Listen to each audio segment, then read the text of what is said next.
kasih dalam Kristus Yesus Tuhan kita, selamat bertemu kembali dengan kami HKBP Pekernolong, HKBP tertua di luar Pulau Sumatera yang senantiasa setia bersama saudara dalam renungan malam Salum.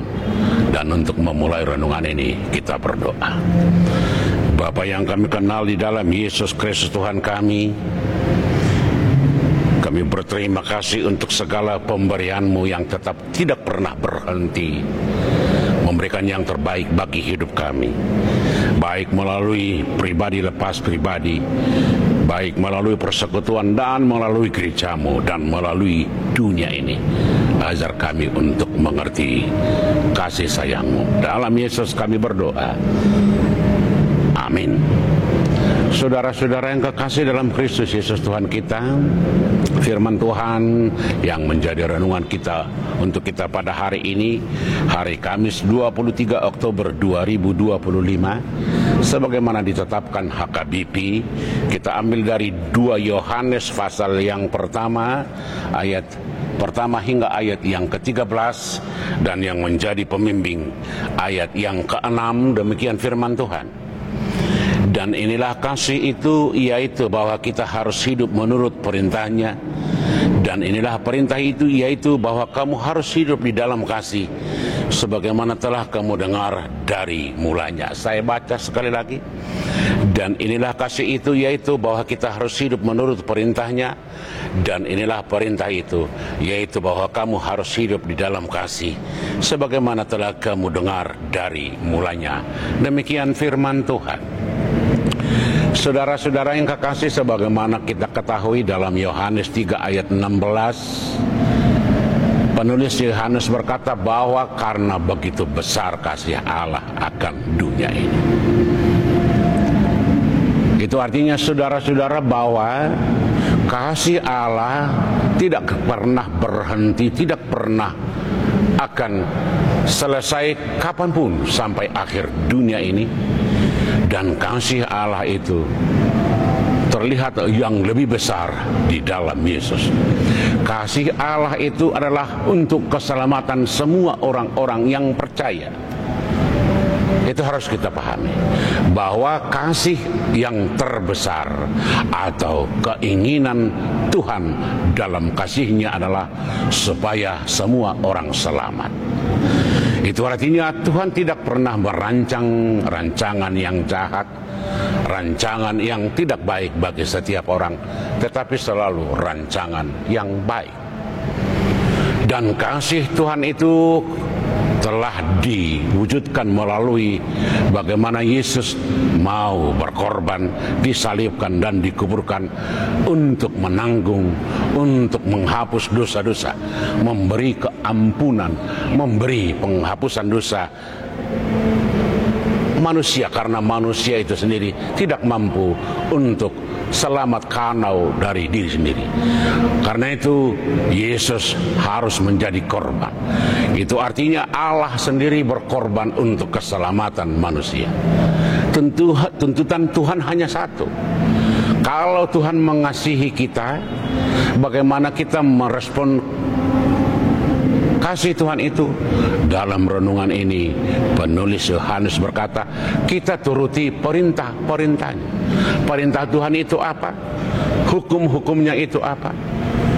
Hukum Tuhan itu adalah hukum kasih, penuh kebaikan, penuh sukacita, penuh damai sejahtera, penuh dengan hal-hal yang terbaik yang harus dilakukan. Itulah sebabnya hukum yang terutama, begitu kata Yesus, adalah kasihi Tuhan Allahmu. Dan hukum yang kedua adalah kasihi sesamamu manusia. Bagaimana kita memperlihatkan mengasihi atau mengasihi Tuhan?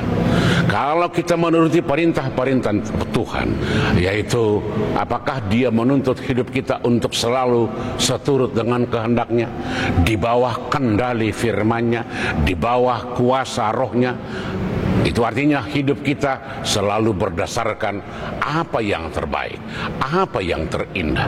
Segala sesuatu yang kita lakukan, itu harus kita lakukan dengan penuh dedikasi, penuh tekad, penuh disiplin, penuh kerja keras yang didasari oleh tanggung jawab dan kasih kepada pekerjaan kita kepada Tuhan. Mengasihi Allah, menuruti perintah Allah. Mengasihi itu artinya kita taat, kita patuh, kita takjub, kita menyembah, kita menghormati, kita memuji Tuhan. Tetapi bukan hanya itu. Tidak ada artinya kita memuji Tuhan, kita mengasihi Allah, sementara orang-orang di sekitar kita tidak kita kasih. Perintah Tuhan kepada murid-muridnya adalah, kalau engkau mengasihi aku, kasihilah saudara-saudaraku. Siapakah yang disebut oleh Yesus saudara-saudaranya? Adalah orang-orang di mana kita berada. Apakah orang-orang seiman? Apakah orang-orang yang tidak seiman? Tetapi semua orang, bagaimana kita memperlihatkan, bagaimana kita menaburkan, bagaimana kita menggerakkan orang-orang supaya hidup dalam kebaikan, dalam damai sejahtera. Secara khusus bagaimana kasih yang kita tularkan, yang kita bagikan, bukan untuk mencari keuntungan, bukan untuk mencari pujian atau untuk meminta balas budi, penghormatan, tetapi keluar dari hati, keluar dari akan ketaatan kepada Tuhan. Sebab banyak kita mengasihi orang lain, sering kita memberikan kasih kepada orang lain hanya untuk menuntut penghormatan, pujian. Tetapi kasih yang diperintahkan oleh Tuhan adalah bagaimana apa yang kita lakukan itu tanpa pamrih, tidak memerlukan penghormatan, tidak memerlukan pujian, tidak memerlukan balasan, tetapi itulah kewajiban kita. Itulah yang disebutkan oleh Paulus, kalau saya berbuat baik, itu bukan kelebihan saya, tetapi itulah utang saya, kata Paulus. Itu artinya karena kita sudah dikasihi Tuhan melalui pengampunan dosanya, memberikan kehidupan yang kekal di dalam kasih-Nya. Karena itu utang kita adalah untuk mengasihi setiap orang, dan itulah perintah. Itulah yang dikatakan oleh Paulus di kejemaat di Galatia.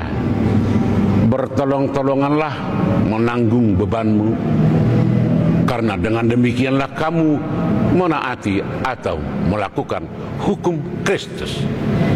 Bagaimana perintah Kristus itu harus kita perlihatkan. Bagaimana kehidupan kita mempunyai arti, dampak, pengaruh bagi orang lain. Melalui pertolong-tolongan, saling mendukung, saling membantu, saling memberikan yang terbaik. Dengan demikian kita bersama-sama hidup dalam sukacita bersama Tuhan.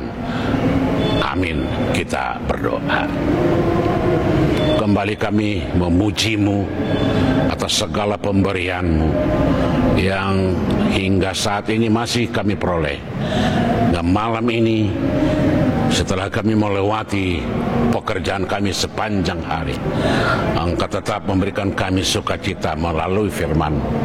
Biarlah sukacita kami ini senantiasa terus-menerus hidup dalam hati iman percaya kami, agar kami setia kepadamu. Dan berkati kami malam ini ketika kami beristirahat. Hanya di dalam Yesus kami berdoa. Amin. Anugerah Tuhan kita Yesus Kristus, kasih setia Allah Bapa dan persekutuan dengan Roh Kudus kiranya menyertai saudara-saudara sekalian. Amin.